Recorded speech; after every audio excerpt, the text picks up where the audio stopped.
औज़ु बिल्लाहि मिनश शैतानिर रजीम बिस्मिल्लाहिर रहमानिर रहीम।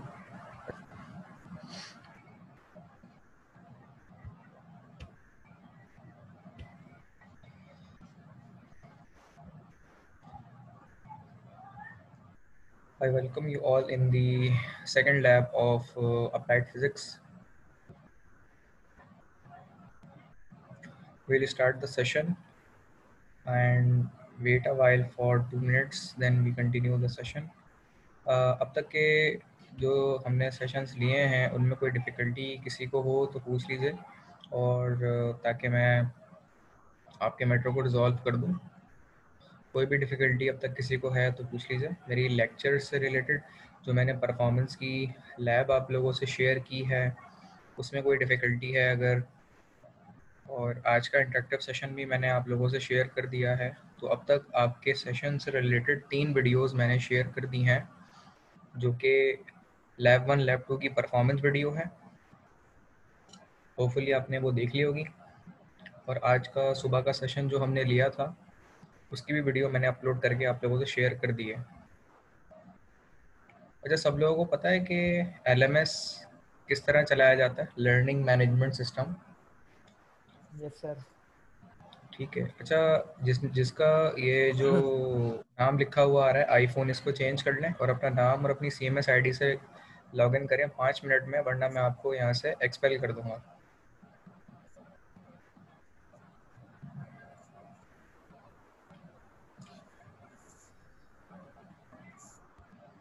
अच्छा जी, मैं ज़रा स्क्रीन शेयर कर रहा हूँ ताकि आप लोगों के साथ मैं शेयर कर दूँ LMS में मैंने डेटा क्या क्या शेयर कर दिया है।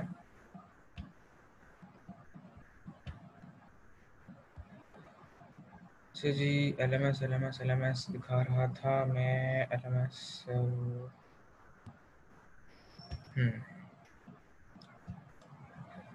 ये मैंने कुछ आउटलाइन शेयर की थी कोर्स और लैब की। उसके बाद जो है मैंने जस्ट यहाँ ये बताया कि 2 लैब्स कंडक्ट लैब में ऑलरेडी हो चुकी हैं, और लैब 1 की रिवीजन वीडियो आज सुबह की थी। परफॉर्मेंस वीडियो लैब 1 की जो ऑलरेडी शेयर हो चुकी है। आज की जो सेकंड लैब की वीडियो मैं अभी ले रहा हूँ ये मैं यहाँ शेयर कर दूंगा जूम का सेशन, और जो इसकी परफॉर्मेंस वीडियो है वो मैं उसके बाद शेयर करूँगा। जो ऑलरेडी आपसे शेयर हुई है, बस पोस्ट करना यहाँ पे रह गई है। ठीक है जी। तो मेरे LMS का जो स्टेटस है वो मैं आप लोगों को दिखा रहा हूँ। ठीक है, अप्लाइड फिजिक्स यानी AP का। कोई और डिफ़िकल्टी किसी के जहन में अगर हो तो काइंडली पूछ लीजिए। कोई भी डिफ़िकल्टी किसी को नहीं है तो हम लैब 2 को कंटिन्यू करते हैं।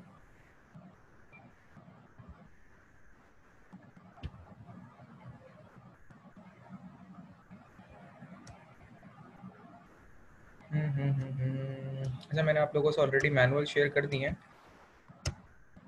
तो मैं भी कोशिश करूँगा कि एक्स्ट्रा लैब्स लूँगा ताकि हम अपनी लैब्स को जल्दी फुलफ़िल कर सकें।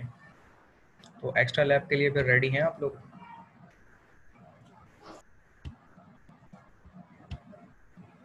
जी जनाब। अच्छा जी, इसके अलावा जो बाकी क्लासेस हो रही हैं स्मूथली वो कंडक्ट हो रही हैं? कोई डिफ़िकल्टी तो नहीं है किसी क्लास में किसी को? No sir. No sir. ठीक है, कोशिश ये करें कि जितनी भी चीज़ें आप पढ़ रहे हैं अगर वो समझ नहीं आती तो टीचर से डिस्कस कर लीजिएगा, ताकि आपके लिए फिर आने वाले टॉपिक आसान हो। ठीक, जिस तरीके से कितने एक्स्ट्रा लैब्स लेंगे? आप कितने दे सकते हैं टाइम, बस ये बता दें आप। सर कुछ टीचर्स के अभी भी एक्स्ट्रा लैब्स और शायद क्लासेस भी रह गई हैं तो वो भी लेंगे सर। जी फिर टाइम मैनेजमेंट करेंगे उसके बाद ही आपको बता सकेंगे। सही है, हम ऐसा करते हैं सैटरडे संडे एक्स्ट्रा रख लेंगे और लेट नाइट रख लेंगे, मतलब मगरिब के बाद, असर के बाद।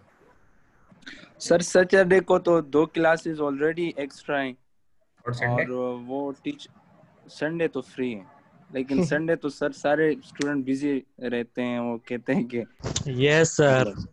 Yes sir. अरे तो अब बिजी नहीं होंगे ना, मैं बता दूंगा कोई ना कोई अपना स्केड्यूल। हाँ बिल्कुल आप बता दें सर। सही, फिलहाल अभी तो हम ये लैब ले लेते हैं, फिर मैं मंगल को यूनिवर्सिटी जाने से पहले एक सेशन में ले लूँगा। मंडे को क्या मसरूफियात है मंडे को? सर मंडे को भी क्लासेस 2-3 क्लासेस होती है हमारी।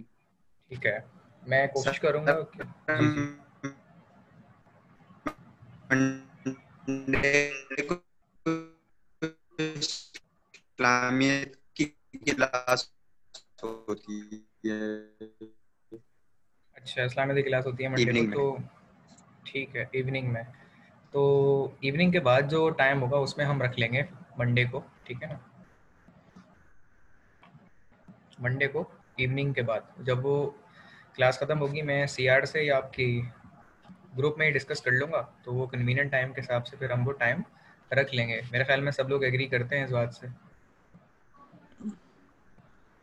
सर मंडे को थोड़ा सा डिफिकल्ट मुश्किल होगा क्योंकि सुबह को भी हम 2-2 घंटे के 2-2 क्लासेस ले रहे होंगे, फिर उसके बाद एक मगरिब के टाइम क्लास होगी, फिर आपकी होगी, तो सर इतना फिर बर्डन बन जाएगा सर। तो एक काम करते हैं, मैं 3 घंटे नहीं लूँगा, मैं 1 घंटे ले लूँगा। मंडे के अलावा अगर रखना चाहें सर। असल में मसला ये है कि सर वेडनेसडे सही है। वेडनेसडे देखते हैं, अगर वेडनेसडे को फिर क्या स्केड्यूल है।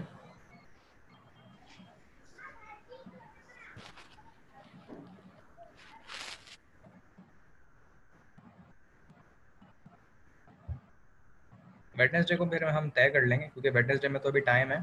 तो हम फिलहाल एक काम ये करेंगे कि अभी ये लैब ले लेते हैं, इसकी परफॉर्मेंस वीडियो ऑलरेडी मैं शेयर कर चुका हूँ, और मंगल को मैं यूनिवर्सिटी जाऊँगा, तो उसके बाद ही बुध है, तो हम बुध वाले दिन देख लेंगे ये चीज़ें, ठीक है ना। तो कंटिन्यू करते हैं।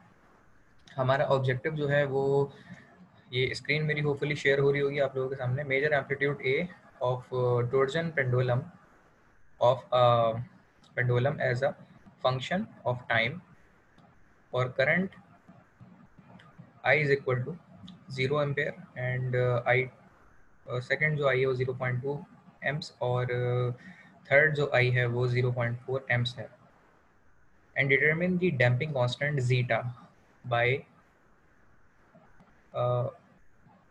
fitting the plot of amplitude A versus time। अच्छा, आपको इसके 3 ग्राफ बनाने हैं। मेरी ये वीडियो में आपने देख ली है मेरी लैब 2 की जो मैंने शेयर की थी? नो सर नहीं देखी। तो कब नो देख? सर अभी तक नहीं थी। ठीक है, कयामत जब आ रही सर ये होगी फिर ना, कहाँ मिलेगी आपकी वीडियो ये वाली? मैं LMS पे? बता रहा हूँ कयामत जब आ रही होगी ना, तो इंशाल्लाह उस दिन आप लोग देख लीजिएगा, कयामत भी आ रही होगी, वीडियो भी देख लीजिएगा आप लोग, अच्छा लगेगा आप लोगों के लिए। सब लोग जो है ना, मतलब क़यामत के दिन कयामत के दिन देखेंगे ना, क्योंकि अभी तो देखेंगे नहीं क्योंकि मैं तो शेयर कर दी थी। बहरहाल स्क्रीन में दिखा देता सर हूँ ये कि कहाँ मिलेगी आपकी वीडियो? बड़ा मुश्किल दिन बताए। हाँ, असल में आप अगर ग्रुप पे ऐड हैं आप लोग, जी सर। तो मैंने ग्रुप पे ये शेयर की हुई हैं वीडियो।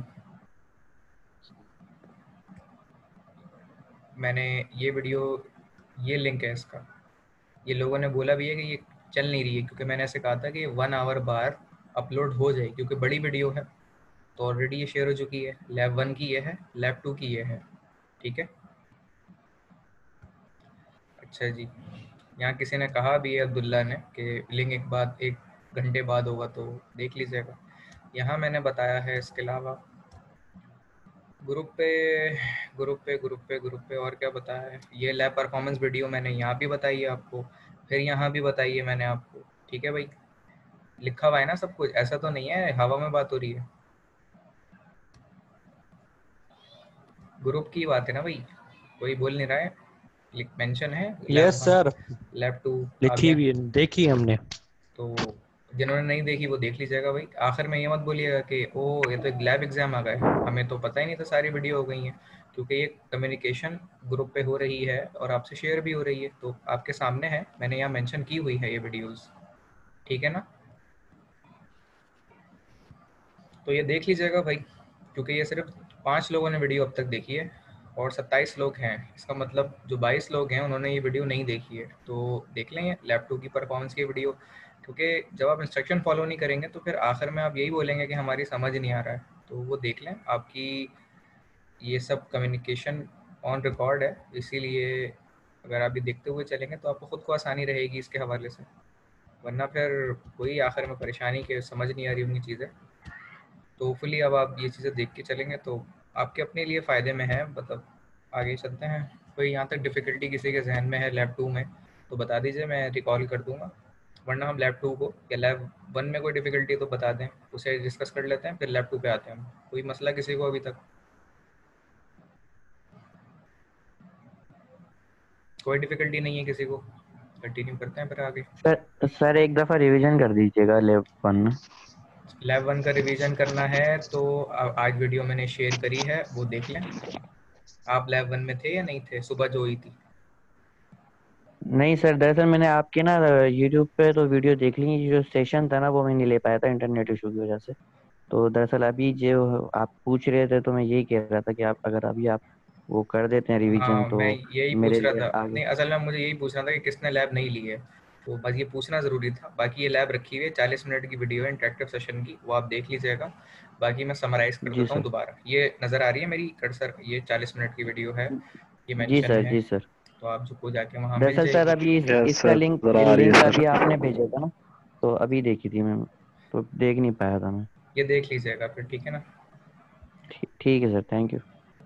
अच्छा जी, लैब 1 में हमने ट्रांसफार्मर के हवाले से जो हम एक यूनिवर्सल ट्रांसफार्मर हमारे पास है जो कि प्राइमरी सेकेंडरी वाइंडिंग रखता है। उसको मल्टीपल लेवल्स के ऊपर हम वाइंडिंग सेट्स के मुताबिक वोल्टेजेस यानी 2 वोल्ट देते हैं और उससे मल्टीपल वोल्टेजेस हमें मिल रहे होते हैं ट्रांसफॉर्म होके। फिर वाइंडिंग सेट्स को मुख्तलिफ अरेंजमेंट में सेट करते हुए हम ये ऑब्ज़र्व कर रहे होते हैं कि किस तरीके से हमारे वोल्टेज उससे जनरेट होंगे, ठीक है? अगर स्टेप अप ट्रांसफार्मर है तो स्टेप अप ट्रांसफार्मर वो होता है जिसकी प्राइमरी वोल्टेजेस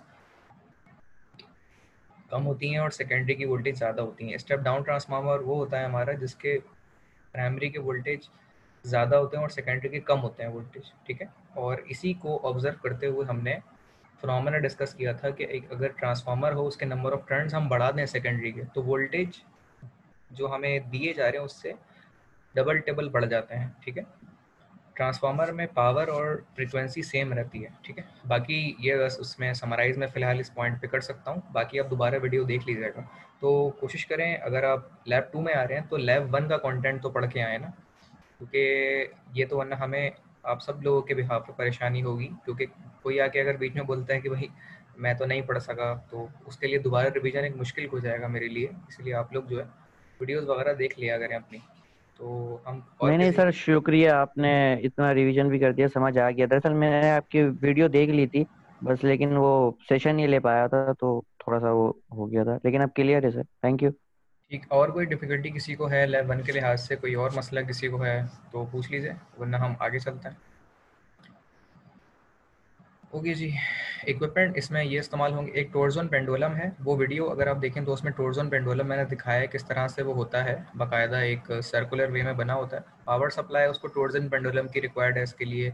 एक स्टॉप वॉच रिक्वायर्ड है जो उसके साइकिल को रिपीट जो वो करता है साइकिल उसको स्टॉप करके वहाँ पे रीडिंग ली जा सके, जिससे मैंने बगैर स्टॉप वॉच के किया है इसे, क्योंकि ये एक्सपेरिमेंट सिर्फ एक ऑब्जर्वेशन का जो है कुछ 1-1.5 घंटा ले जाता है, तो उसकी वीडियो बनाना मुमकिन नहीं था, तो मैंने उसे कुछ चीज़ें नॉर्मलाइज करके अवॉइड करके आपको बताया। तो वरना एक ऑब्जर्वेशन लेने के लिए कम से कम 1 घंटा चाहिए इसकी, एक से मुराद पूरा टेबल फिल करने के लिए। इसमें एमीटर चाहिए जो कि 3 एनालॉग डिजिटल मल्टीमीटर होगा, EDC। एक कनेक्टिंग लीड चाहिए सेट जो कि 50 सेंटीमीटर की, और एक कनेक्टिंग लीड ब्लू की जो कि 5 सेंटीमीटर की है, ठीक है? इसका थ्योरेटिकल बैकग्राउंड क्या है? अच्छा, ये इसकी एक डेरिवेशन बताई गई है यहाँ पे जो फ़िलहाल मुझे समझाना मुश्किल है और आपको समझना भी मुश्किल है, तो उसके लिए मैं आसान मतलब बता देता हूँ आपको। पेंडुलम का मकसद क्या होता है? अभी तक जो आपने पेंडुलम पढ़े हैं, अगर मैं आपके एंड से पूछूं तो what do you mean by the pendulum? आपको क्या पता है पेंडुलम के बारे में? सर एक पेंडुलम झूला टाइप। झूला टाइप होता है। झूला टाइप होता है, झूलता रहता है पेंडुलम उसमें ना। हम्म, सही। और कोई बताएगा इसके अलावा हम पेंडुलम को क्यों पढ़ते हैं?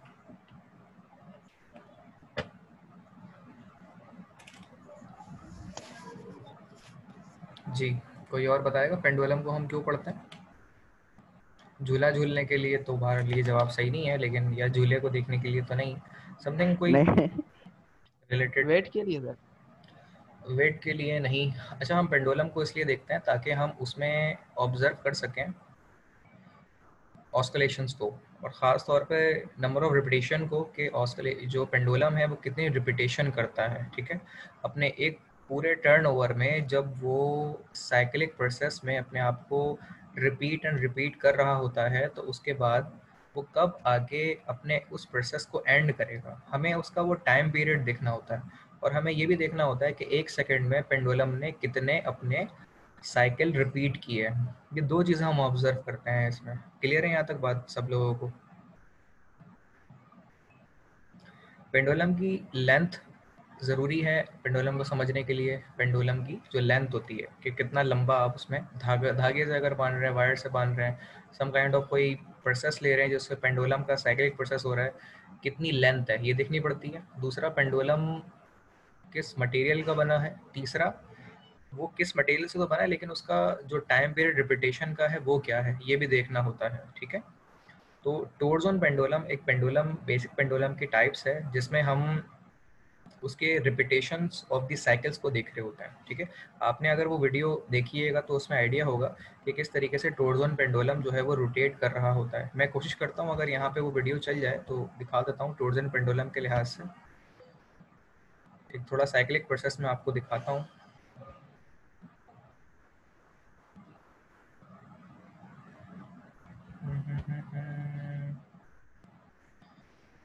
चलो भाई लोड हो जाओ,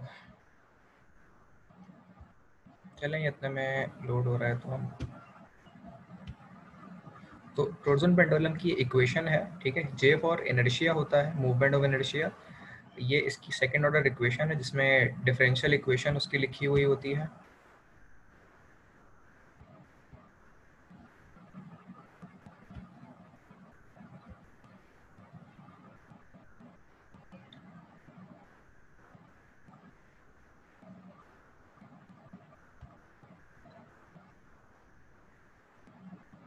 ठीक है, आप ये देख रहे हैं ये जो अपने इस साइकिल को रिपीट कर रहा है। Yes sir. ठीक है,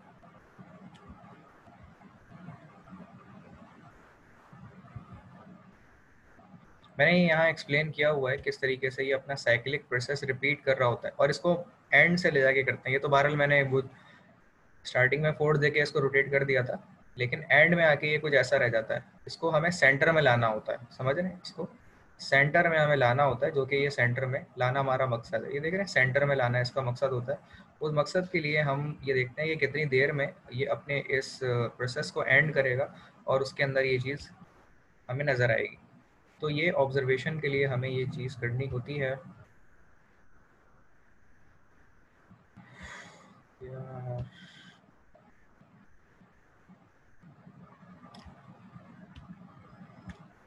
अच्छा जी, तो उसके बाद जो है ये बी उसकी एक डैम्पिंग कोफिशिएंट है और डी जो है वो डैम्पिंग कोफिशिएंट के साथ डैम्पिंग कोफिशिएंट और डैम्पिंग रेशियो, और इसके अलावा डैम्पिंग डी भी होती है। अच्छा, ये उसकी सेकंड ऑर्डर इक्वेशन है। आपने डिफरेंशियल इक्वेशन पढ़ी होगी। डिफरेंशियल इक्वेशन पढ़ी है किसी ने? डिफरेंशियल इक्वेशन ना? नो सर, नो सर, बिल्कुल। चलिए मैं बता देता हूँ। आपने मैथमेटिक्स के सेकंड ईयर के अंदर डिफरेंशियल इक्वेशन पढ़ी है। जब इंटीग्रेशन का चैप्टर एंड होता है ना, तो उसकी एक्सरसाइज है 12वीं। उसका जो पूरी एक्सरसाइज है ना 12वीं, उसके अंदर डिफरेंशियल इक्वेशन पढ़ाई जाती है और इंटर के एग्जाम में इससे एक सवाल भी आता है। तो इंटर में पढ़ाई जाती है डिफरेंशियल इक्वेशन मेरे दोस्त। वहाँ पे आपने सेकेंड ऑर्डर और higher order differential equation chapter भी है डेरिवेटिव का। डेरिवेटिव का नहीं मेरे दोस्त, इंटीग्रेशन के अंदर पढ़ाई जाती है। Integration derivative. जी जी, तो ये आपने पढ़ी हुई है वहाँ पे, और हम एक्सपेक्ट करते हैं कि आपने एटलीस्ट देखी तो हो। तो ऐसे ही डायरेक्ट नल एंड वाइट मत करा करें, ये चीज़ें पकड़ ली जाती हैं। और अगर आपने देखी नहीं है तो वो बुक एटलीस्ट हो तो उसमें देखिएगा, आपको वहाँ पे डिफरेंशियल इक्वेशन नज़र आएगी। सही, ये जो डेरिवेटिव वाइज है, जैसे ये बता रहे हैं कि डेरिवेटिव का भी होता है, तो उस हिसाब से इसको देखा जाता है। यहाँ तक कोई डिफ़िकल्टी किसी के जहन में तो पूछ लें, देन फिर मैं बताता हूँ। हम आगे चलें इसके अलावा। अच्छा जी, तो अब हम रिटर्न स्टैंडर्ड फॉर्म, अच्छा इसकी एक स्टैंडर्ड फॉर्म होती है, इसको इस ड्यूरेशन से इस फॉर्म में भी लिखा जा सकता है। ठीक है, फिर इसमें ये जो ये जो d/d का है ना, इसे कहते हैं जीटा, प्रेजेंट कर दिया है कांस्टेंट, और ये किस हिसाब से। अच्छा, हमें इसके अंदर इंटरेस्ट नहीं है, हमें जस्ट रिपीटेशन रीडिंग सोल्व पे आना है, लेकिन क्योंकि ये उसका पार्ट है इसलिए थोड़ा ओवरव्यू दे रहा हूँ ताकि आगे आने वाले कोर्सेज और जो आपने पढ़े हुए हैं ना उनसे आप लिंक क्रिएट कर सकें। तो ये एक डिफरेंशियल इक्वेशन है जो कि हमारे टॉर्जन पेंडुलम की ड्राइव फॉर्म में हमें मिली है। ये उसका फॉर्मूला है, मूवमेंट ऑफ इनर्शिया वगैरह। मूवमेंट ऑफ इनर्शिया कॉन्सेप्ट है तो बताएं किसी को, मूवमेंट ऑफ इनर्शिया क्या होता है जनाब? मसला जुदा सर जो फोर्स के खिलाफ रखती। जी बिल्कुल, फोर्स के खिलाफ भी कह सकते हैं इसको, बिल्कुल यही चीज़ है। जब आप फोर्स लगाते हैं तो जो अपोजिशन इफेक्ट आपको महसूस होती है, ऑब्जर्व होती है, उस चीज़ का नाम इनर्शिया है। तो ये इन्होंने बिल्कुल सही बताया है। और इसमें थीटा की अरेंजमेंट, वो जो वहाँ थीटा और जीटा निकालने के फॉर्मूले हैं, ओमेगा निकाल, फिर उसकी ड्राइव फॉर्म है पूरी ना। हम इनके एस्पेक्ट में नहीं जा रहे हैं फिलहाल, हम जो बेसिक चीज़ें समझने से रिलेटेड है, क्योंकि कुछ चीज़ें इसमें एडवांस दी हुई हैं तो लेवल के मुताबिक नहीं है आपकी। अच्छा, हम एक चीज़ ध्यान में रखें, पेंडुलम अगर आप देखें, जैसे घड़ी में पेंडुलम लगा होता है, अगर मैं आपसे बोलूं कि जी पेंडुलम चल रहा है तो उसे रोका किस तरह जा सकता है?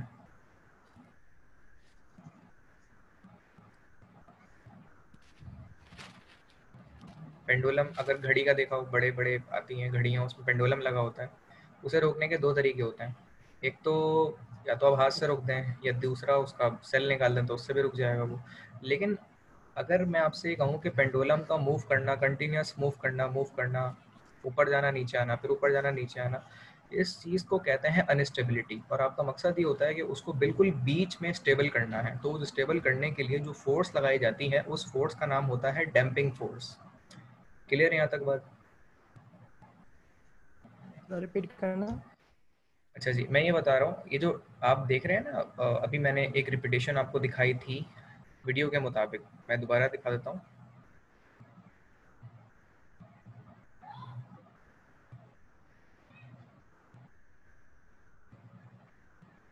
ये देखें ना, ये मैं चाहता हूँ इसको जीरो में लेके आऊँ, क्योंकि क्या चीज़ है ये अनस्टेबिलिटी है। समझ रहे हैं इस बात को?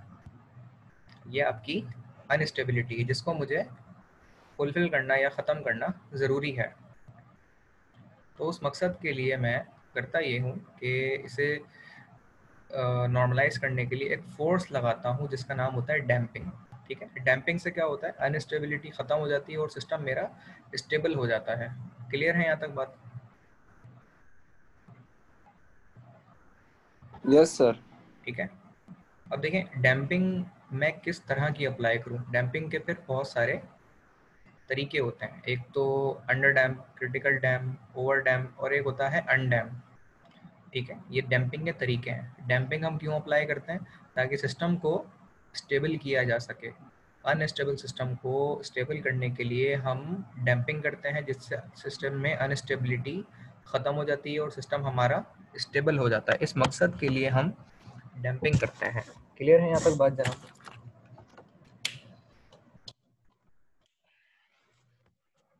यहाँ तक कोई डिफिकल्टी किसी को? कोई डिफिकल्टी किसी को है किसी चीज़ में तो भाई पूछ लीजिए, मैं रिपीट कर दूंगा आप लोगों के लिए। क्लियर है जनाब? हमारे साथ जो लोग मौजूद हैं उनमें अब्दुलरहमान है, अहमद जमाल है, आतिफ रसूल हैं, बजला बिल्किस हैं, फवाद अहमद, मोहम्मद अहमद, मामून काजी, इसके अलावा सैयद हुनैन अहमद ने भी ज्वाइन किया हमें, ज़हीर इकबाल, शुएब, सैफुल्ला, कासिम, मोहम्मद, गफरान अंसारी, ये लोग हैं जो अभी हमारे साथ ज्वाइन है। कोई डिफिकल्टी इनमें से किसी को भी है तो मुझसे पूछ लीजिए, मैं रिपीट कर दूंगा। अभी तक मैंने सिर्फ ये बताया कि पेंडुलम की अनस्टेबिलिटी को स्टेबल करने के लिए जो फोर्स लगाई जाती है उसे डैम्पिंग कहते हैं। ठीक है, अनस्टेबिलिटी से स्टेबिलिटी आने के लिए जो फोर्स लगाई जाती है उसे डैम्पिंग फोर्स कहते हैं। और उसको डैम्पिंग करने के तरीके को, बहुत सारे उसके तरीके हैं, जैसे under dam, critical dam, over dam, undam. ठीक है, ये तरीके होते हैं डैम्पिंग करने के। यहाँ तक कोई डिफिकल्टी किसी के जहन में है तो पूछ लीजिए। कोई डिफिकल्टी नहीं है किसी को? No sir, no sir. आगे आते हैं हम जनाब। अब यहाँ पे ये पूरा इंस्ट्रूमेंट अभी मैंने आपको दिखाया ना सर। जी जी सर, जब आपने वो यूनी में एक दफा ये आपने करके दिखाया था, जो अभी आपने वीडियो दिखाई है ना पेंडुलम, जी जी तो उसमें आप वो कोई मीटर वगैरह घुमा रहे थे, उससे भी रुक रहा था ना ये पेंडुलम? जी जी मैं जल्दी जैसा आप बता रहे थे। जी जी जी ये आप बता रहे थे, ये अगर मैं इसको ये घुमाऊं इस तरीके से तो ये वैसे 1 मिनट पता नहीं कितने सेकंड में रुकेगा, फिर उसके बाद आप जब जल्दी कर रहे थे तो सिर्फ 5 सेकंड में रुक रहा था। ठीक है, ठीक है, ये बिल्कुल उन्होंने बात सही बताई, ये मैं आगे बताऊंगा, अभी मैंने ये बताई नहीं है बात, ठीक है ना। तो जिस तरह इन्होंने बताया आगे यही चीज़ मैं बताऊंगा, और बिल्कुल सही बता रहे हैं ये, चलो किसी के जहन में तो है बात, गुड भाई। तो आप लोगों की मेमोरी भी ऐसी होनी चाहिए, क्योंकि इनके बताने के मुताबिक जब इनको इतनी सारी बातें बताएं तो उसका मतलब मैंने ये लैब करवा दी है डिटेल में, लेकिन बहरहाल हम इसका रिवीजन कर रहे हैं, तो फिर भी कोई डिफ़िकल्टी हो किसी को तो पूछ लीजिएगा, मैं रिपीट कर दूंगा अगेन। और लैब ख़त्म होने के बाद भी डिफ़िकल्टी हो तो काइंडली पूछ लीजिएगा, मैं अगेन आप लोगों को बता दूंगा व्हाट्सएप पे, या मुझे पर्सनल मैसेज करके भी पूछ सकते हैं आप। कंटिन्यू करते हैं हम आगे। तो अच्छा, इसमें होता ये है कि हमारा टोरज़ोन पेंडुलम का सेट है, इसमें नंबर 1 देखें हम, करेक्टरिस्टिक फ्रीक्वेंसी अप्रॉक्सीमेटली 0.5 हर्ट्ज़ होती है इसकी, यानी 1 सेकंड में 0.5 साइकिल्स रिपीट कर लेता है ये। वेट इसका 6 kg तक है पूरे सेट का। मूवमेंट ऑफ इनर्शिया अप्रॉक्सीमेटली इसका 0.3 किलोग्राम मीटर स्क्वायर के मुताबिक है, और इसके अलावा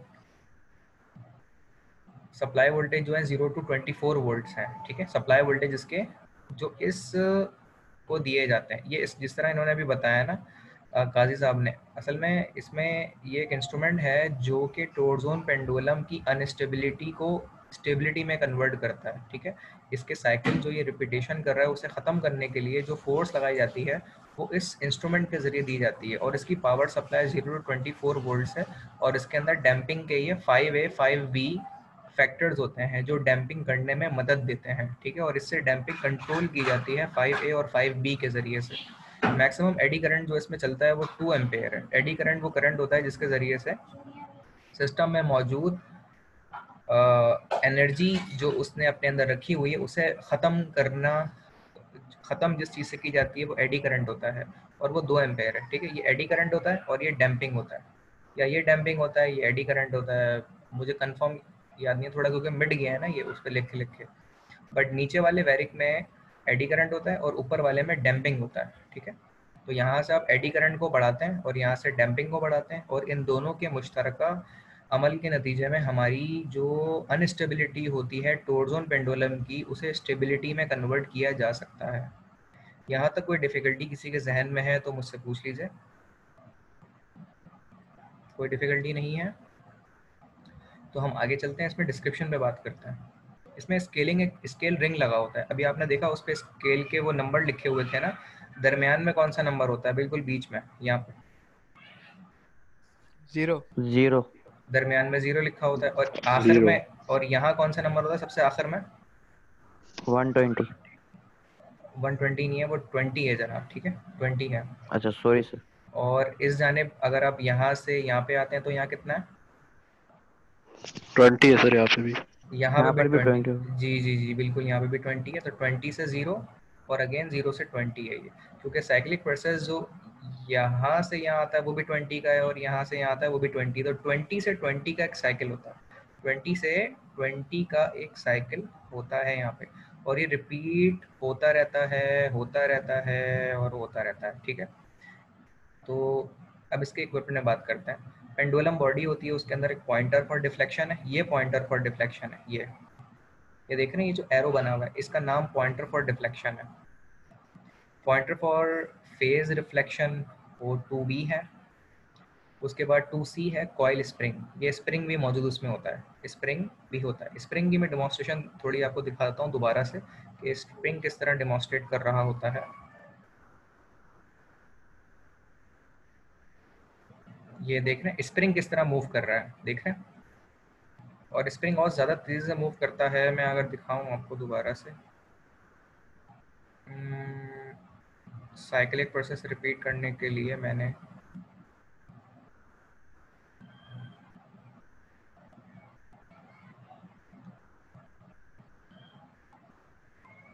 तब वो यहाँ पर है। अब देखिएगा, ये देखें, स्प्रिंग को देखें, मूवमेंट को देखें, ठीक है, स्प्रिंग कैसे मूव करता है और ये कैसे करता है। तो स्प्रिंग की मूवमेंट बाकी इस तरह से, ये कंप्रेस होता है और ये रिलीज होता है, कंप्रेस होता है, रिलीज होता है। ये चीज़ है जो हमें यहाँ पे ऑब्जर्व करने की ज़रूरत है, ठीक है।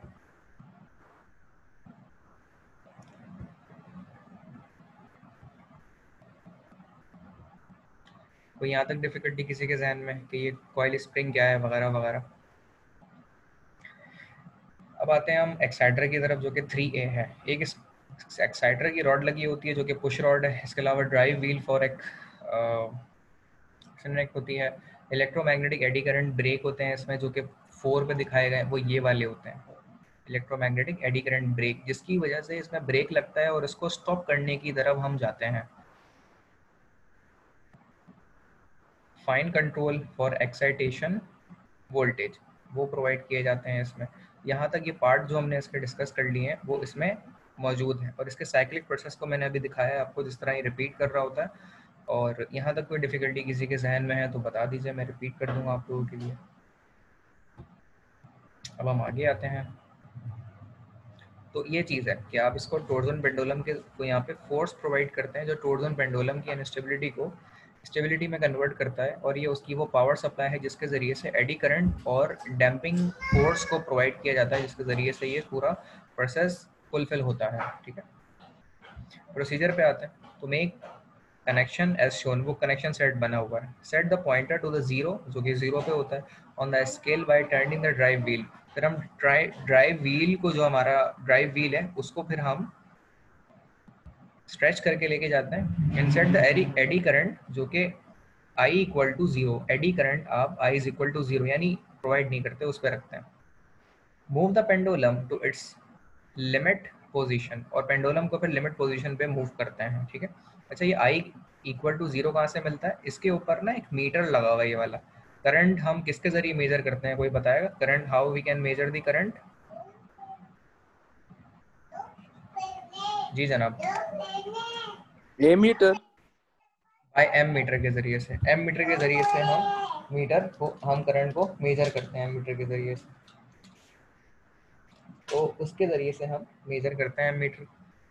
तो यहाँ ये मीटर है जो कि बता रहा होता है कि हमारा करंट इस वक्त 0 एम्पेयर है। ठीक है, तो उसके ऊपर हम रखते हैं इसमें, move the pendulum to its limit position and read off amplitude A on the same side after every oscillation measure the time t। तो हम टाइम t को मेजर कर रहे होते हैं हर ऑस्किलेशन कहते हैं चक्कर को, जो वो लगा रहा होता है। अभी मैंने दिखाया आपको चक्कर कैसे लगाता है पेंडुलम, मेरे हाथ की मूवमेंट से वो चक्कर शुरू होते हैं। ठीक है, और oscillation till the achieve an equilibrium, जब तक आप इक्विलिब्रियम को अचीव नहीं कर लेते। इक्विलिब्रियम के बारे में कोई बताएगा कि इक्विलिब्रियम क्या चीज़ होती है?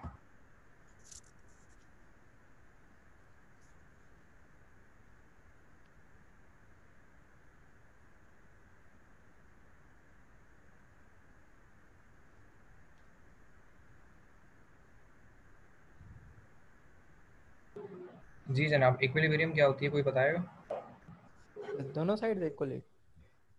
सर ये rest of balance due to the equal action of opposing forces होती हैं।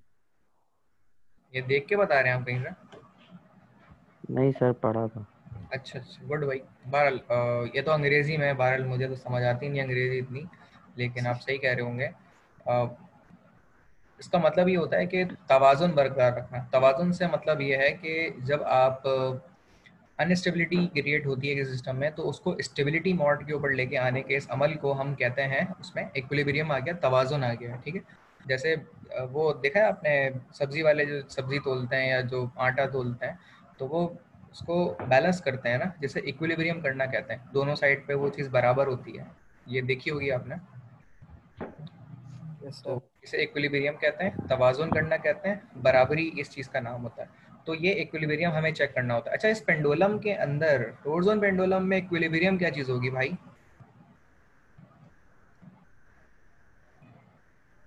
जी जी, टॉर्जन पेंडुलम में इक्विलिब्रियम क्या होगा?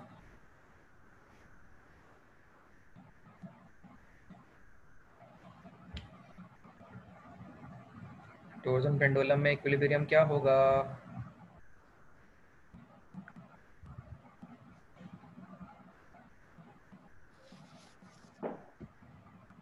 सर जो एरो है वो। जी जी, नहीं नहीं, मतलब आप बता रहे हैं, कंप्लीट करें अपना सेंटेंस। जो एरो हमें शो किया गया है 2A जिस पे लिखा हुआ है, जब वो 0 पे आता है तो मतलब इक्विलिब्रियम वही होगा।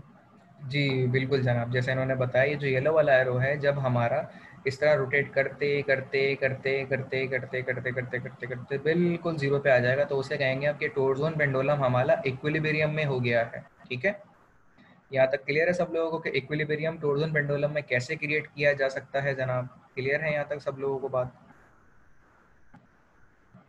नो सर, ये बात सर रिपीट करें।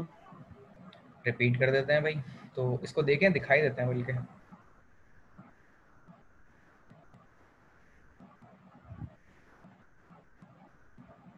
ये देख रहे हैं, ये रोटेट जो कर रहा होता है, समझ आ रही है? ये हम छोड़ते हैं रोटेट करने के लिए, ये रोटेट करने के लिए जो छोड़ा जाता है, तो फिर क्या होगा, इसमें अनस्टेबिलिटी आ जाएगी ना। अनस्टेबिलिटी को स्टेबिलिटी में लेके आने के इस अमल को, जो ये आता रहता है, आते आते आते आते बिल्कुल जीरो पे आता है, इस चीज़ को हम लेके आते हैं। ये देखें, जीरो से छोड़ते हैं, इसको लेके आते रहते हैं, आते रहते हैं, आते रहते हैं। तो आपके हिसाब से ये कितनी देर में सेंटर में आ जाएगा? What do you think? मैंने अभी जो छोड़ा है ना इसको, अगर आपने देखा हो, अभी बताया था मैंने, गेंद देख लें भाई, मैंने इसको इस तरह लेके गया और इसको छोड़ दिया। अब ये सेंटर में कितनी देर में आएगा, ये पूछ रहा हूँ मैं। सर ये 3 मिनट तक का प्रोसेस होगा, 3 से 3.5 मिनट। जी, तकरीबन 3 मिनट में हो जाएगा। फिर ये होगा ये कि ये रिपीट होता रहेगा, 20 20 19 20 18 19 17 17 17 16, इस तरह समझ रहे हैं ना, मैं साइकिलिक वाइज कम करता रह रहा हूँ, और करते करते करते करते आखिर में रह जाएगा किसके ऊपर? 3 2 2 2 2 1 1 1 0 1 1 0 0 0, फिर 0 पे आ जाएगा। समझ रहे हैं मैं क्या बताना चाह रहा हूँ जनाब? Yes sir.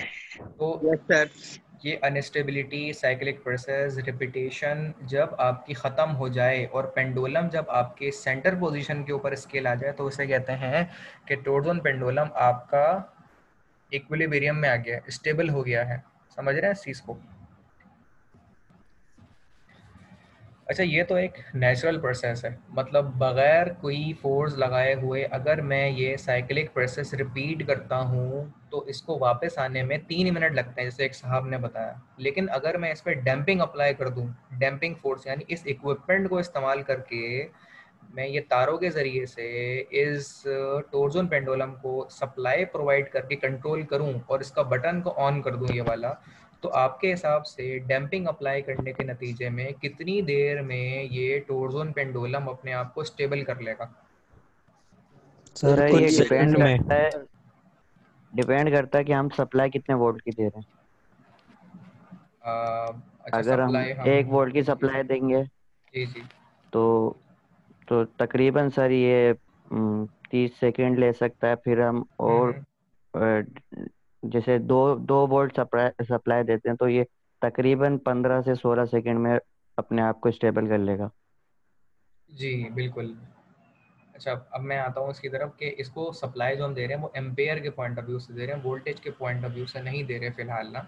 आप यहाँ अगर गौर से देखें मेरे दोस्त, तो यहाँ लिखा हुआ है I is equal to 0 ampere, I is equal to 0.4 ampere. ठीक है, तो हम एम्पेयर के पॉइंट ऑफ व्यू से सप्लाई दे रहे हैं, 0.2 0.4 0।